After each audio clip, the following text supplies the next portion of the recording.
ಓಂ ನಮಃ ಶಿವಾಯ. ಎಲ್ಲರಿಗೂ ನಮಸ್ಕಾರ. ಇಂದು ಈ ವಿಡಿಯೋದ ಮೂಲಕ ಕಟಕ ರಾಶಿಯವರ ಜಾತಕ ಫಲಿತಾಂಶಗಳ ಬಗ್ಗೆ ತಿಳಿದುಕೊಳ್ಳೋಣ.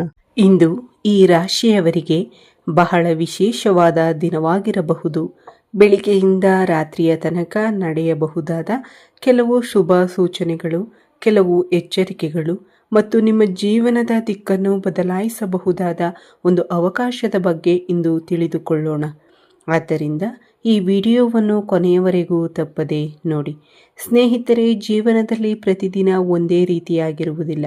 ಕೆಲವು ದಿನಗಳು ಸಾಮಾನ್ಯವಾಗಿ ಕಳೆಯುತ್ತವೆ, ಆದರೆ ಕೆಲವು ದಿನಗಳು ನಮ್ಮ ಜೀವನದಲ್ಲಿ ಹೊಸ ಅಧ್ಯಾಯವನ್ನು ಪ್ರಾರಂಭಿಸುತ್ತವೆ. ಇಂದಿನಿಂದ ದಿನವೂ ಈ ರಾಶಿಯವರಿಗೆ ಅಂತಹ ಒಂದು ದಿನವಾಗುವ ಸಾಧ್ಯತೆ ಇದೆ. ಇತ್ತೀಚಿನ ದಿನಗಳಲ್ಲಿ ನಿಮ್ಮ ಮನಸ್ಸಿನಲ್ಲಿ ಒಂದೇ ಪ್ರಶ್ನೆ ಇರಬಹುದು: ನಾನು ಇಷ್ಟೊಂದು ಕಷ್ಟಪಡುತ್ತಿದ್ದೇನೆ, ಆದರೆ ಫಲ ಯಾವಾಗ ಸಿಗುತ್ತದೆ ಎಂಬ ಆಲೋಚನೆ ನಿಮ್ಮನ್ನು ಕಾಡಿರಬಹುದು. ಆದರೆ ಇಂದು ಗ್ರಹಗಳ ಸ್ಥಿತಿ ನಿಮ್ಮ ಪರವಾಗಿ ನಿಧಾನವಾಗಿ ಬದಲಾಗುತ್ತಿರುವ ಸೂಚನೆ ನೀಡುತ್ತಿದೆ. ತಕ್ಷಣವೇ ದೊಡ್ಡ ಬದಲಾವಣೆ ಆಗದಿದ್ದರೂ ಒಳ್ಳೆಯ ಸಮಯದ ಆರಂಭವಾಗುವ ಲಕ್ಷಣಗಳು ಕಂಡುಬರುತ್ತಿವೆ. ಆಗಸ್ಟ್ 6 ಗುರುವಾರ ಬೆಳಿಗ್ಗೆ ಕುಟುಂಬದ ಹಿರಿಯರ ಆಶೀರ್ವಾದ ಪಡೆದು ಕೆಲಸಕ್ಕೆ ಹೊರಟರೆ ಆತ್ಮವಿಶ್ವಾಸ ಹೆಚ್ಚಾಗುತ್ತದೆ. ಅವರ ಒಂದು ಶುಭ ಆರೈಕೆಯು ನಿಮ್ಮ ದಿನವನ್ನು ಉತ್ತಮಗೊಳಿಸಬಹುದು. ಕಟಕ ರಾಶಿಯು ಪುನರ್ವಸು ನಕ್ಷತ್ರ 4ನೇ ಪಾದ, ಪುಷ್ಯ ನಕ್ಷತ್ರ 1, 2, 3 ಮತ್ತು 4 ಪಾದಗಳು, ಆಶ್ಲೇಷ ನಕ್ಷತ್ರ 1, 2, 3 ಮತ್ತು 4 ಪಾದಗಳು, ಒಟ್ಟು 9 ಪಾದಗಳನ್ನು ಒಳಗೊಂಡಿರುತ್ತದೆ. ಕರ್ಕಾಟಕ ರಾಶಿಯವರ ಗ್ರಹಾಧಿಪತಿಯು ಚಂದ್ರನಾಗಿರುತ್ತಾನೆ. ಉದ್ಯೋಗದಲ್ಲಿರುವವರಿಗೆ ಇಂದು ಹೊಸ ಜವಾಬ್ದಾರಿ ಸಿಗುವ ಸಾಧ್ಯತೆ ಇದೆ. ಮೊದಲಿಗೆ ಅದು ಕಷ್ಟವೆನಿಸಬಹುದು, ಆದರೆ ಅದೇ ನಿಮ್ಮ ಪ್ರತಿಭೆಯನ್ನು ತೋರಿಸುವ ಅವಕಾಶವಾಗಬಹುದು.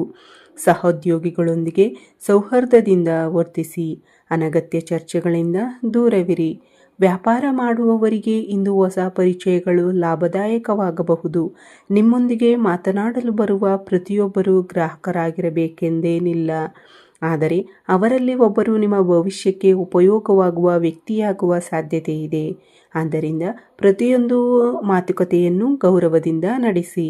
ಇಂದು ಮಧ್ಯಾಹ್ನದ ವೇಳೆಗೆ ಒಂದು ಸುದ್ದಿ ಅಥವಾ ಮಾಹಿತಿ ನಿಮ್ಮ ಗಮನ ಸೆಳೆಯಬಹುದು. ಅದು ಕೆಲಸ, ಹಣಕಾಸು ಅಥವಾ ಕುಟುಂಬಕ್ಕೆ ಸಂಬಂಧಿಸಿದ ವಿಷಯವಾಗಿರಬಹುದು. ಯಾವುದೇ ನಿರ್ಧಾರವನ್ನು ತಕ್ಷಣ ತೆಗೆದುಕೊಳ್ಳದೆ ಸಂಪೂರ್ಣ ಮಾಹಿತಿ ತಿಳಿದುಕೊಂಡ ನಂತರವೇ ಮುಂದುವರಿಯಿರಿ. ಹಣಕಾಸಿನ ವಿಷಯದಲ್ಲಿ ಇಂದು ಸ್ವಲ್ಪ ಎಚ್ಚರಿಕೆ ಅಗತ್ಯ. ಆದಾಯ ಇದ್ದರೂ ಖರ್ಚುಗಳು ಹೆಚ್ಚಾಗಬಹುದು. ಅಗತ್ಯವಿಲ್ಲದ ಖರೀದಿಗಳನ್ನು ತಪ್ಪಿಸಿ.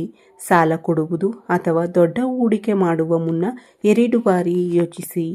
ಕುಟುಂಬದಲ್ಲಿ ನಿಮ್ಮ ಮಾತಿಗೆ ಇಂದು ಹೆಚ್ಚಿನ ಬೆಲೆ ಇರುತ್ತದೆ. ಆದ್ದರಿಂದ ಕೋಪದಿಂದ ಮಾತನಾಡುವ ಬದಲು ಪ್ರೀತಿಯಿಂದ ಮಾತನಾಡಿ. ಕೆಲವೊಮ್ಮೆ ಒಂದು ಮೃದು ಮಾತೆ ದೊಡ್ಡ ಸಮಸ್ಯೆಯನ್ನು ಪರಿಹರಿಸುತ್ತದೆ. ಸ್ನೇಹಿತರೆ, ಇಂದು ನಿಮ್ಮ ಸುತ್ತಮುತ್ತ ಇರುವ ಎಲ್ಲರೂ ನಿಮ್ಮ ಒಳಿತನ್ನೇ ಬಯಸುತ್ತಾರೆ ಎಂದು ನಂಬಬೇಡಿ. ನಿಮ್ಮ ಪ್ರಗತಿಯನ್ನು ನೋಡಿ ಸಂತೋಷ ಪಡುವವರು ಇರುತ್ತಾರೆ, ಅಸೂಯೆ ಪಡುವವರು ಕೂಡ ಇರುತ್ತಾರೆ. ಆದ್ದರಿಂದ ನಿಮ್ಮ ಮುಂದಿನ ಯೋಜನೆಗಳು, ಹಣಕಾಸಿನ ವಿಷಯಗಳು ಅಥವಾ ಕುಟುಂಬದ ವೈಯಕ್ತಿಕ ವಿಚಾರಗಳನ್ನು ಎಲ್ಲರೊಂದಿಗೂ ಹಂಚಿಕೊಳ್ಳಬೇಡಿ. ಇಂದು ನೀವು ಹೆಚ್ಚು ಗಮನ ಕೊಡಬೇಕಾದ ವಿಷಯವೆಂದರೆ ತಾಳ್ಮೆ. ತಾಳ್ಮೆಯಿಂದ ತೆಗೆದುಕೊಳ್ಳುವ ನಿರ್ಧಾರಗಳು ಭವಿಷ್ಯದಲ್ಲಿ ಉತ್ತಮ ಫಲ ನೀಡುತ್ತವೆ. ಹಾಗಾದರೆ ಇಂದು ಮಧ್ಯಾಹ್ನದ ನಂತರ ನಿಮ್ಮ ಜೀವನದಲ್ಲಿ ಯಾವ ಹೊಸ ಬೆಳವಣಿಗೆ ನಡೆಯಬಹುದು? ಯಾವ ಸಮಯ ನಿಮಗೆ ಹೆಚ್ಚು ಶುಭಕರ? ಯಾವ ಕ್ಷೇತ್ರದಲ್ಲಿ ನಿಮಗೆ ಲಾಭ ಯೋಗವಿದೆ? ಮತ್ತು ಇಂದು ಯಾವ ಸಣ್ಣ ತಪ್ಪನ್ನು ಮಾಡಿದರೆ ದೊಡ್ಡ ಅವಕಾಶ ಕೈತಪ್ಪಬಹುದು? ಇವೆಲ್ಲವನ್ನ ಮುಂದಿನ ಭಾಗದಲ್ಲಿ ವಿವರವಾಗಿ ತಿಳಿದುಕೊಳ್ಳೋಣ ಸ್ನೇಹಿತರೆ. ಈಗ ಮಧ್ಯಾಹ್ನದಿಂದ ರಾತ್ರಿಯ ತನಕ ನಿಮ್ಮ ದಿನ ಹೇಗಿರಬಹುದು ಎಂಬುದನ್ನು ತಿಳಿದುಕೊಳ್ಳೋಣ.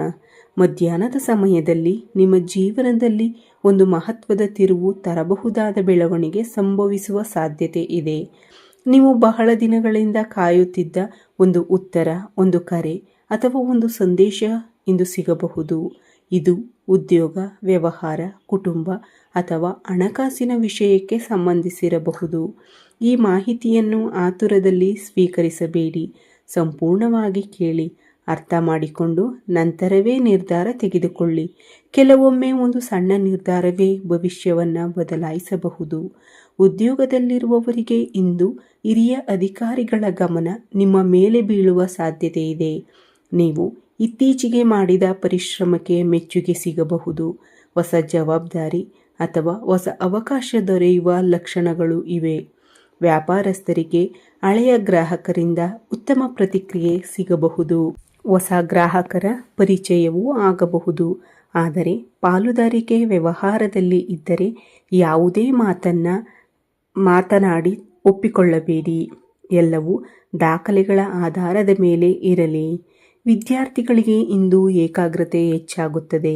ಸ್ಪರ್ಧಾತ್ಮಕ ಪರೀಕ್ಷೆಗಳಲ್ಲಿ ತಯಾರಿ ನಡೆಸುತ್ತಿರುವವರಿಗೆ ಹೊಸ ಉತ್ಸಾಹ ಸಿಗಬಹುದು. ಶಿಕ್ಷಕರು ಅಥವಾ ಹಿರಿಯರಿಂದ ಒಳ್ಳೆಯ ಸಲಹೆ ದೊರೆಯುವ ಸಾಧ್ಯತೆ ಇದೆ. ಕುಟುಂಬದ ವಿಷಯದಲ್ಲಿ ಇತ್ತೀಚೆಗೆ ದೂರವಾಗಿದ್ದ ವ್ಯಕ್ತಿಯೊಂದಿಗೆ ಮತ್ತೆ ಮಾತುಕತೆ ಆರಂಭವಾಗಬಹುದು. ಹಳೆಯ ಮನಸ್ತಾಪಗಳು ನಿಧಾನವಾಗಿ ಕಡಿಮೆಯಾಗುವ ಸಾಧ್ಯತೆ ಇದೆ.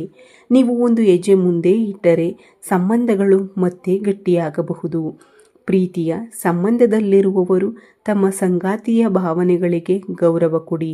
ಅನುಮಾನ ಅಥವಾ ಅಹಂಕಾರ ಸಂಬಂಧವನ್ನು ದುರ್ಬಲಗೊಳಿಸಬಹುದು. ನೇರವಾಗಿ ಮಾತನಾಡುವುದೇ ಉತ್ತಮ ಪರಿಹಾರ. ಆರೋಗ್ಯದ ದೃಷ್ಟಿಯಿಂದ ಇಂದು ಹೆಚ್ಚು ಒತ್ತಡ ತೆಗೆದುಕೊಳ್ಳಬೇಡಿ. ತಲೆನೋವು, ಕುತ್ತಿಗೆ ನೋವು ಅಥವಾ ಆಯಾಸ ಕಾಣಿಸಿಕೊಳ್ಳಬಹುದು. ಸಮಯಕ್ಕೆ ಸರಿಯಾಗಿ ಊಟ ಮಾಡಿ, ಸಾಕಷ್ಟು ನೀರು ಕುಡಿಯಿರಿ ಮತ್ತು ಸ್ವಲ್ಪ ಸಮಯ ವಿಶ್ರಾಂತಿ ಪಡೆಯಿರಿ. ಇಂದು ಸಂಜೆ ಸಮಯ ನಿಮಗೆ ಶುಭಕರವಾಗಿರಬಹುದು. ಹೊಸ ಯೋಜನೆಗಳನ್ನು ರೂಪಿಸಲು, ಭವಿಷ್ಯದ ಗುರಿಗಳನ್ನು ನಿರ್ಧರಿಸಲು ಅಥವಾ ಕುಟುಂಬದೊಂದಿಗೆ ಸಮಯ ಕಳೆಯಲು ಇದು ಒಳ್ಳೆಯ ಸಮಯ. ಆದರೆ ಒಂದು ವಿಷಯವನ್ನು ಮಾತ್ರ ಎಂದಿಗೂ ಮರೆಯಬೇಡಿ. ನಿಮ್ಮ ಯಶಸ್ಸಿನ ಬಗ್ಗೆ ಎಲ್ಲರಿಗೂ ಹೇಳುವ ಅಗತ್ಯವಿಲ್ಲ. ಕೆಲಸ ಪೂರ್ಣಗೊಂಡ ನಂತರವೇ ಅದರ ಬಗ್ಗೆ ಮಾತನಾಡುವುದು ಉತ್ತಮ. ನಿಮ್ಮ ಕನಸುಗಳನ್ನು ಸಾಧಿಸುವವರೆಗೆ ಅವನ್ನು ನಿಮ್ಮ ಮನಸ್ಸಿನಲ್ಲೇ ಇಟ್ಟುಕೊಳ್ಳಿ. ಇಂದು ನಿಮ್ಮ ಮಾತಿನ ಶಕ್ತಿ ಬಹಳ ಮುಖ್ಯವಾಗಿರುತ್ತದೆ. ಒಂದು ಒಳ್ಳೆಯ ಮಾತು ಹೊಸ ಸ್ನೇಹವನ್ನು ಹುಟ್ಟಿಸಬಹುದು. ಒಂದು ಕಠಿಣ ಮಾತು ಒಳ್ಳೆಯ ಸಂಬಂಧವನ್ನೇ ಹಾಳು ಮಾಡಬಹುದು. ಆದ್ದರಿಂದ ಮಾತನಾಡುವ ಮುನ್ನ ಒಂದು ಕ್ಷಣ ಯೋಚಿಸಿ.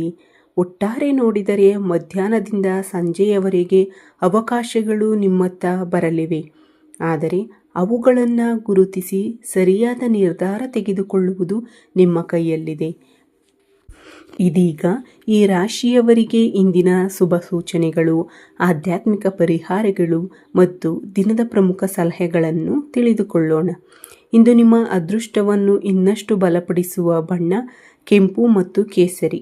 ಸಾಧ್ಯವಾದರೆ ಈ ಬಣ್ಣದ ಬಟ್ಟೆ ಧರಿಸುವುದು ಅಥವಾ ಈ ಬಣ್ಣದ ಯಾವುದಾದರೂ ವಸ್ತುವನ್ನು ನಿಮ್ಮ ಬಳಿ ಇಟ್ಟುಕೊಳ್ಳುವುದು ಆತ್ಮವಿಶ್ವಾಸವನ್ನು ಹೆಚ್ಚಿಸಬಹುದು ಎಂಬ ನಂಬಿಕೆ ಇದೆ.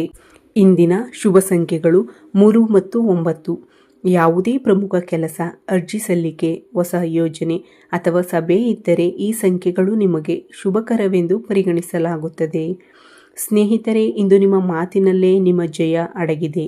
ನೀವು ಕೋಪದಿಂದ ಮಾತನಾಡಿದರೆ ಒಳ್ಳೆಯ ಅವಕಾಶವು ಕೈತಪ್ಪಬಹುದು. ಆದರೆ ತಾಳ್ಮೆಯಿಂದ ಮಾತನಾಡಿದರೆ ಅಸಾಧ್ಯವೆನಿಸಿದ ಕೆಲಸವು ಸುಲಭವಾಗಿ ನೆರವೇರುವ ಸಾಧ್ಯತೆ ಇದೆ. ಆರ್ಥಿಕವಾಗಿ ಇಂದು ಸಂಪೂರ್ಣ ಕೆಟ್ಟ ದಿನವಲ್ಲ. ಆದಾಯದ ಅವಕಾಶಗಳು ಕಾಣಿಸಬಹುದು. ಆದರೆ ಖರ್ಚುಗಳ ಮೇಲೂ ನಿಯಂತ್ರಣ ಅಗತ್ಯ. ವಿಶೇಷವಾಗಿ ಆನ್ಲೈನ್ ವ್ಯವಹಾರ, ಸಾಲ ಅಥವಾ ದೊಡ್ಡ ಮೊತ್ತದ ಹೂಡಿಕೆ ಮಾಡುವ ಮೊದಲು 2 ಬಾರಿ ಪರಿಶೀಲಿಸಿ.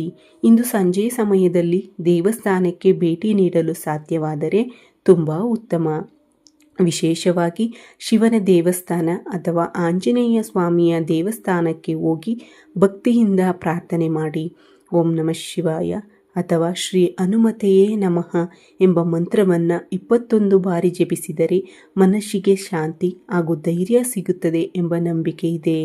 ದಾನದ ವಿಷಯಕ್ಕೆ ಬಂದರೆ ಇಂದು ಸಾಧ್ಯವಾದರೆ ಬಡವರಿಗೆ ಅನ್ನದಾನ ಮಾಡಿ. ವಿದ್ಯಾರ್ಥಿಗಳಿಗೆ ಪೆನ್ ಅಥವಾ ಪುಸ್ತಕಗಳನ್ನು ಕೊಡುವುದು, ಪಕ್ಷಿಗಳಿಗೆ ಧಾನ್ಯ ಹಾಕುವುದು, ಪ್ರಾಣಿಗಳಿಗೆ ನೀರು ನೀಡುವುದು ಕೂಡ ಪುಣ್ಯದ ಕೆಲಸವೆಂದು ಪರಿಗಣಿಸಲಾಗುತ್ತದೆ. ಆರೋಗ್ಯದ ಕಡೆ ನಿರ್ಲಕ್ಷ್ಯ ಮಾಡಬೇಡಿ. ಆಯಾಸ, ನಿದ್ರೆಯ ಕೊರತೆ ಅಥವಾ ಒತ್ತಡ ಕಂಡುಬಂದರೆ ದೇಹಕ್ಕೆ ವಿಶ್ರಾಂತಿ ನೀಡಿ. ಆರೋಗ್ಯವೇ ನಿಮ್ಮ ದೊಡ್ಡ ಸಂಪತ್ತು ಎಂಬುದನ್ನು ಮರೆಯಬೇಡಿ. ಇಂದಿನ ದಿನದ ಅತ್ಯಂತ ಮುಖ್ಯವಾದ ಸಂದೇಶ ಏನೆಂದರೆ, ನಿಮ್ಮ ಮನಸ್ಸಿನಲ್ಲಿರುವ ಪ್ರತಿಯೊಂದು ಯೋಜನೆಯನ್ನು ಎಲ್ಲರೊಂದಿಗೂ ಹಂಚಿಕೊಳ್ಳಬೇಡಿ. ಕೆಲಸ ಯಶಸ್ವಿಯಾದ ನಂತರವೇ ಅದರ ಬಗ್ಗೆ ಮಾತನಾಡುವುದು ಉತ್ತಮ. ನಿಮ್ಮ ಯಶಸ್ಸನ್ನು ನೋಡಿ ಸಂತೋಷ ಪಡುವವರು ಇರುತ್ತಾರೆ, ಆದರೆ ಅಸೂಯೆ ಪಡುವವರೂ ಇರಬಹುದು. ಆದ್ದರಿಂದ ನಿಮ್ಮ ಪರಿಶ್ರಮವೇ ನಿಮ್ಮ ಉತ್ತರವಾಗಲಿ. ಸ್ನೇಹಿತರೆ, ಗ್ರಹಗಳ ಪ್ರಭಾವ ನಮ್ಮ ಜೀವನದಲ್ಲಿ ಕೆಲವು ಅವಕಾಶಗಳನ್ನು ತರುತ್ತದೆ, ಆದರೆ ಆ ಅವಕಾಶವನ್ನು ಯಶಸ್ಸಾಗಿ ಪರಿವರ್ತಿಸುವುದು ನಮ್ಮ ಪರಿಶ್ರಮ, ನಮ್ಮ ನಿರ್ಧಾರ ಮತ್ತು ನಮ್ಮ ತಾಳ್ಮೆಯ ಮೇಲೆ ಅವಲಂಬಿತವಾಗಿರುತ್ತದೆ. ಆದ್ದರಿಂದ ಇಂದಿನ ದಿನವನ್ನು ಸಕಾರಾತ್ಮಕ ಮನೋಭಾವದಿಂದ ಆರಂಭಿಸಿ. ಯಾರ ಮೇಲೂ ದ್ವೇಷ ಇಟ್ಟುಕೊಳ್ಳಬೇಡಿ. ಹಿರಿಯರನ್ನು ಗೌರವಿಸಿ. ತಾಯಿ ತಂದೆಯ ಆಶೀರ್ವಾದ ಪಡೆದು ಕೆಲಸಕ್ಕೆ ಹೊರಟರೆ ದಿನ ಇನ್ನಷ್ಟು ಶುಭಕರವಾಗಬಹುದು. ಒಟ್ಟಾರೆ ನೋಡಿದರೆ ಇಂದಿನ ದಿನ ಈ ರಾಶಿಯವರಿಗೆ ಹೊಸ ಅವಕಾಶಗಳು, ಉತ್ತಮ ನಿರ್ಧಾರಗಳು ಮತ್ತು ಆತ್ಮವಿಶ್ವಾಸವನ್ನು ನೀಡುವ ದಿನವಾಗಿರಬಹುದು. ಸ್ವಲ್ಪ ಎಚ್ಚರಿಕೆ, ಸ್ವಲ್ಪ ತಾಳ್ಮೆ ಮತ್ತು ಹೆಚ್ಚು ಪರಿಶ್ರಮ ಇದ್ದರೆ ನೀವು ನಿರೀಕ್ಷಿಸಿದ ಫಲದತ್ತ ಖಂಡಿತ ಸಾಗಬಹುದು. ಈ ವಿಡಿಯೋ ನಿಮಗೆ ಇಷ್ಟವಾದರೆ ತಪ್ಪದೇ ಒಂದು ಲೈಕ್ ನೀಡಿ. ಇಂತಹ ಪ್ರತಿದಿನದ ರಾಶಿ ಭವಿಷ್ಯ, ಆಧ್ಯಾತ್ಮಿಕ ಮಾಹಿತಿ ಹಾಗೂ ಜ್ಯೋತಿಷ್ಯ ಸಲಹೆಗಳಿಗಾಗಿ ನಮ್ಮ ಚಾನಲನ್ನು ಸಬ್ಸ್ಕ್ರೈಬ್ ಮಾಡಿ. ಪಕ್ಕದಲ್ಲಿರುವ ಬೆಲ್ ಐಕಾನ್ ಒತ್ತಿ. ಪ್ರತಿದಿನ ಹೊಸ ವಿಡಿಯೋಗಳ ಮಾಹಿತಿ ಮೊದಲು ಪಡೆಯಿರಿ. ಧನ್ಯವಾದಗಳು ಸ್ನೇಹಿತರೆ.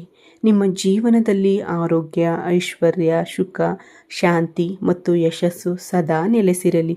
ಮತ್ತೆ ಮುಂದಿನ ವಿಡಿಯೋದಲ್ಲಿ ಭೇಟಿಯಾಗೋಣ. ಎಲ್ಲರಿಗೂ ನನ್ನ ಹೃತ್ಪೂರ್ವಕ ನಮಸ್ಕಾರಗಳು. ಧನ್ಯವಾದಗಳು.